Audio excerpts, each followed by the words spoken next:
Hello ಮಕ್ಕಳೇ, ನಾವು ಹಿಂದಿನ ಕ್ಲಾಸ್ದಲ್ಲಿ ಕನ್ನಡ ಮತ್ತೆ ಹಿಂದಿ ವರ್ಣಮಾಲೆ ಅಕ್ಷರ ಇದನ್ನ ನೋಡಿದ್ವಿ. ಅಂದ್ರೆ ಮೇಲ್ಗಡೆ ಕನ್ನಡ ಇರುತ್ತೆ, ಕೆಳಗಡೆ ಹಿಂದಿ ಇರುತ್ತೆ.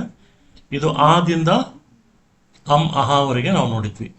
ಸೊ ಅದಕ್ಕೆ ನಾವು ಸ್ವರಗಳು ಅಂತ ಹೇಳ್ತೀವಿ. ಇವತ್ತು ಬಂದ್ಬಿಟ್ಟು ವ್ಯಂಜನಗಳು. ವ್ಯಂಜನಗಳು ಅಂದ್ರೆ ಕ ಖ ಗ ಘ ನ್ಯ.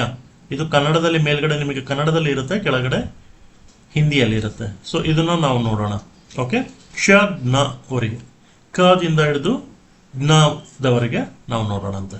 ಓಕೆ, ಇದನ್ನ ಸ್ವಲ್ಪ ಝೂಮ್ ಮಾಡ್ತೀನಿ ಅಂದ್ರೆ ನಿಮಗೆ ಸ್ವಲ್ಪ ಕ್ಲಿಯರ್ ಆಗಿ ಕಾಣುತ್ತೆ. ಸೊ ಇದು ಯಾವ ತರ ಬರೀತಾರೆ ಅದನ್ನು ನಿಮಗೆ ತೋರಿಸ್ತೀನಿ ನಾನು. ನೋಡಿ, ವ್ಯಂಜನೆಗಳಲ್ಲಿ ಮೊದಲು ಕ, ಆಮೇಲೆ ಖ, ಗ, ಘ, ನ್ಯ. ಕನ್ನಡದಲ್ಲಿ ಕ ನೋಡಿ, ಕ. ಹಿಂದಿಯಲ್ಲಿ ಕ ಬಂದ್ಬಿಟ್ಟು ಈ ತರ ನಾವು ಬರೆಯೋದು. ಇದೇನಿದೆ ಇದು ಕ, ಕನ್ನಡದಲ್ಲಿ ಕ, ಹಿಂದಿಯಲ್ಲಿ ಕ. ಆಮೇಲೆ ಕನ್ನಡದಲ್ಲಿ ಖ, ಹಿಂದಿಯಲ್ಲಿ ಬಂದ್ಬಿಟ್ಟು ಈ ತರ. ಇದೇನಿದು ಖ. ಆಮೇಲೆ ಕನ್ನಡದಲ್ಲಿ ಬಂದ್ಬಿಟ್ಟು ಗ, ಹಿಂದಿಯಲ್ಲಿ ಬಂದ್ಬಿಟ್ಟು ಈ ತರ ಗ. ಆಮೇಲೆ ನೋಡಿ ಘ ಯಾವ ತರ ಬರೆಯೋದು, ಇದು ದೊಡ್ಡ ಘ.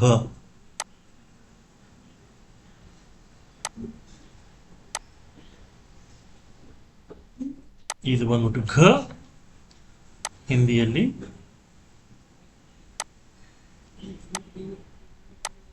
ಘ, ಗ, ಘ. ಆಮೇಲೆ ನ್ಯ ನೋಡಿ,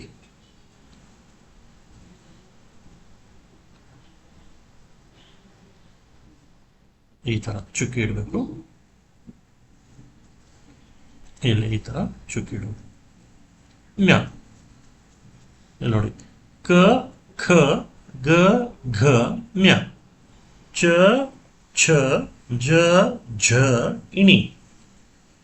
ಈ ಚ ಕನ್ನಡದಲ್ಲಿ ಯಾವ ತರ ಬರೆಯೋದು ನೋಡಿ, ಚ, ಹಿಂದಿಯಲ್ಲಿ ಬಂದ್ಬಿಟ್ಟು ಚ. ಆಮೇಲೆ ದೊಡ್ಡ ಛ ಯಾವ ತರ ಬರೀತಾರೆ, ಛ.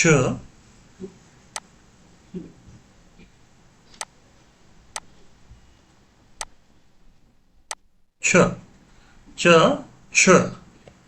ಆಮೇಲೆ ಜ ನೋಡಿ, ಜ,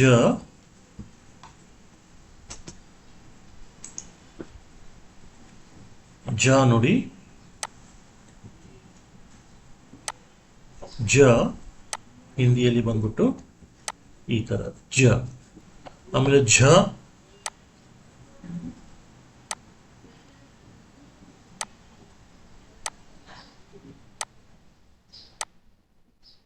ಇದು ಝ, ಹಿಂದಿಯಲ್ಲಿ ಬಂದ್ಬಿಟ್ಟು ಇದು ಝ. ಆಮೇಲೆ ಇಣಿ, ಇಣಿ ನೋಡಿ,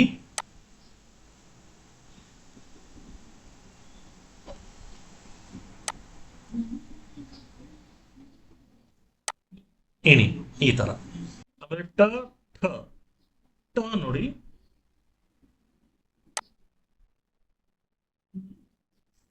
ಇದು ಕನ್ನಡ ಟ, ಹಿಂದಿಯಲ್ಲಿ ಬಂದ್ಬಿಟ್ಟು ಈ ತರ ಟ. ಆಮೇಲೆ ಠ, ಈ ತರ ಚುಕ್ಕಿ ಹಾಕ್ಬೇಕು ಮಧ್ಯದಲ್ಲಿ ಠ. ಆಮೇಲೆ ಈ ತರ ಇದು ಟ. ಠ ಅಂದ್ರೆ ಈ ತರ ಏನ್ ಮಾಡ್ತೀವಿ ಅಂದ್ರೆ ನಾವು ಇದಕ್ಕೆ ಟಚ್ ಮಾಡ್ತೀವಿ. ಈ ತರ ಬಂದ್ಬಿಟ್ಟು ಇದಕ್ಕೆ ಟಚ್ ಮಾಡ್ತೀವಿ. ಇದಕ್ಕೆ ಠ, ಟ, ಠ. ಕನ್ನಡದಲ್ಲಿ ನೋಡಿ ಡ, ಡ ಯಾವ ತರ ಬರೆಯೋದು, ಇದು ಡ, ಹಿಂದಿಯಲ್ಲಿ ಬಂದ್ಬಿಟ್ಟು ಈ ತರ ಡ. ಆಮೇಲೆ ಢ, ಡ, ಢ, ಢ ದೊಡ್ಡ ಢ. ಇದು ಯಾವ ತರ ಬರೆಯೋದು ಅಂದ್ರೆ ಇದು ಢ, ಆಮೇಲೆ ಈ ತರ ಟ, ಟ, ಡ, ಢ. ಆಮೇಲೆ ನ, ನ ನೋಡಿ ಈ ತರ. ಇದು ಕನ್ನಡದಲ್ಲಿ ನ, ಹಿಂದಿಯಲ್ಲಿ ಬಂದ್ಬಿಟ್ಟು ಈ ತರ ನ. ಟ, ಠ, ಡ, ಢ, ನ. ಆಮೇಲೆ ತ ಥ ದ ಥ ನ. ಕನ್ನಡದಲ್ಲಿ ತ ನೋಡಿ ಯಾವ ತರ ಬರೆಯೋದು, ತ. ಹಿಂದಿಯಲ್ಲಿ ತ. ಆಮೇಲೆ ಥ ನೋಡಿ, ಥ ಹಿಂದಿಯಲ್ಲಿ ಬಂದ್ಬಿಟ್ಟು ಈ ತರ ತ ಆಯ್ತು. ಥ ನೋಡಿ, ದೊಡ್ಡ ಥ ಯಾವ ತರ ಬರೀತಾರೆ ಅಂದ್ರೆ ಥ ಮಧ್ಯದಲ್ಲಿ ಚುಕ್ಕೆ ಹಾಕ್ಬೇಕು, ತ ಥ. ಆಮೇಲೆ ಹಿಂದಿಯಲ್ಲಿ ಈ ತರ ಥ. ಆಮೇಲೆ ದ ನೋಡಿ, ದ ದ.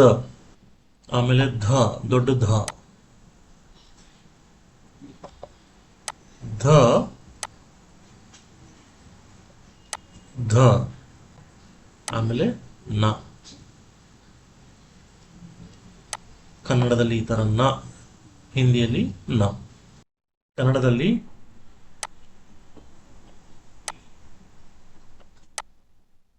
ಪ, ಹಿಂದಿಯಲ್ಲಿ ಬಂದ್ಬಿಟ್ಟು ಪ. ಆಮೇಲೆ ಕನ್ನಡದಲ್ಲಿ ದೊಡ್ಡ ಪ, ಫ. ಹಿಂದಿಯಲ್ಲಿ ಈ ತರ ಫ.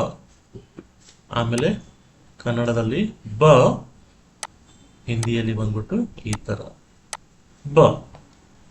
ಆಮೇಲೆ ಭ, ಕನ್ನಡದಲ್ಲಿ ಭ, ಹಿಂದಿಯಲ್ಲಿ ಬಂದ್ಬಿಟ್ಟು ಈ ತರ ಭ.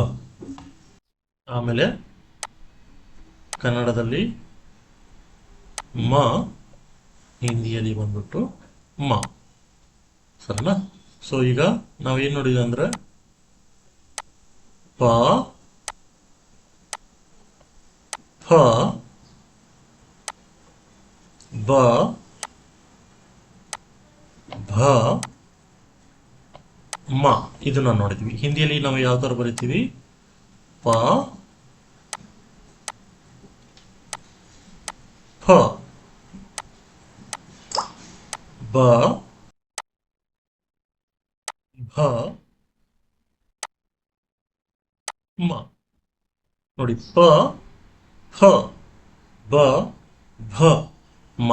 ಕನ್ನಡದಲ್ಲಿ ಮೇಲ್ಗಡೆ ಕನ್ನಡದಲ್ಲಿ, ಇಲ್ಲಿ ಕೆಳಗಡೆ ಬಂದ್ಬಿಟ್ಟು ಹಿಂದಿಯಲ್ಲಿ. ಆಮೇಲೆ ನೋಡಿ ಕನ್ನಡದಲ್ಲಿ ಯ, ಹಿಂದಿಯಲ್ಲಿ ಯ. ಆಮೇಲೆ ರ, ಹಿಂದಿಯಲ್ಲಿ ರ. ಆಮೇಲೆ ಕನ್ನಡದಲ್ಲಿ ಬಂದ್ಬಿಟ್ಟು ಲ, ಹಿಂದಿಯಲ್ಲಿ ಬಂದ್ಬಿಟ್ಟು ಲ. ಆಮೇಲೆ ಕನ್ನಡದಲ್ಲಿ ವ, ಹಿಂದಿಯಲ್ಲಿ ಬಂದ್ಬಿಟ್ಟು ವ. ಆಮೇಲೆ ಕನ್ನಡದಲ್ಲಿ ನೋಡಿ ಶ, ಶ, ಹಿಂದಿಯಲ್ಲಿ ಶ. ಆಮೇಲೆ ಶ, ಈ ತರ, ಹಿಂದಿಯಲ್ಲಿ ಈ ತರ ಕ್ಷ. ಆಮೇಲೆ ಕನ್ನಡದಲ್ಲಿ ಸ, ಹಿಂದಿಯಲ್ಲಿ ಸ. ಆಮೇಲೆ ಕನ್ನಡದಲ್ಲಿ ಬಂದ್ಬಿಟ್ಟು ಹ, ಹಿಂದಿಯಲ್ಲಿ ಹ. ಆಮೇಲೆ ಕನ್ನಡದಲ್ಲಿ ಳ, ಹಿಂದಿಯಲ್ಲಿ ಳ, ಈ ತರ ಬರೋದು, ಈ ತರ ಆದ್ರೂ ಬರೀಬಹುದು, ಈ ತರ ಬರೆಯೋದು. ಆಮೇಲೆ ಕ್ಷ, ಕ್ಷ, ಈ ತರ ನೋಡಿ, ಹಿಂದಿಯಲ್ಲಿ ಕ್ಷ. ಆಮೇಲೆ ಜ್ಞ, ಈ ತರ ಜ್ಞ, ಹಿಂದಿಯಲ್ಲಿ ಬಂದ್ಬಿಟ್ಟು ಈ ತರ ಜ್ಞ. ಸೊ ಇದೆಲ್ಲ ನೀವೇನು ನೋಡಿದ್ರಲ್ವಾ, ಇದಕ್ಕೆಲ್ಲ ನಾವು ಏನು ಹೇಳ್ತೀವಿ ಅಂದ್ರೆ ವ್ಯಂಜನೆಗಳು ಅಂತ ಹೇಳ್ತೀವಿ. ನೀವು ನೋಡ್ಬೋದು, ಇದಕ್ಕೆ ನಾವು ವ್ಯಂಜನೆಗಳು. ಸೊ ವ್ಯಂಜನೆಗಳಲ್ಲಿ ನೀವೇನು ನೋಡಿದ್ರಿ ಅಂದ್ರೆ ಕನ್ನಡ ಮತ್ತೆ ಹಿಂದಿ ಎರಡು ಮಿಶ್ರಣದಲ್ಲಿ ನೀವು ನೋಡಿದ್ರಿ ವ್ಯಂಜನೆಗಳು. ಸೊ ವರ್ಣಮಾಲೆಗಳಲ್ಲಿ ಸ್ವರಗಳು ನೋಡಿದ್ರಿ, ಮತ್ತೆ ವ್ಯಂಜನಗಳು ನೋಡಿದ್ರಿ. ಸೊ ಮೇಲ್ಗಡೆ ಕನ್ನಡದಲ್ಲಿ ಇರುತ್ತೆ, ಕೆಳಗಡೆ ಹಿಂದಿಯಲ್ಲಿ ಇರುತ್ತೆ ನಿಮಗೆ. ಓಕೆ ಮಕ್ಕಳೇ, ಥ್ಯಾಂಕ್ ಯು.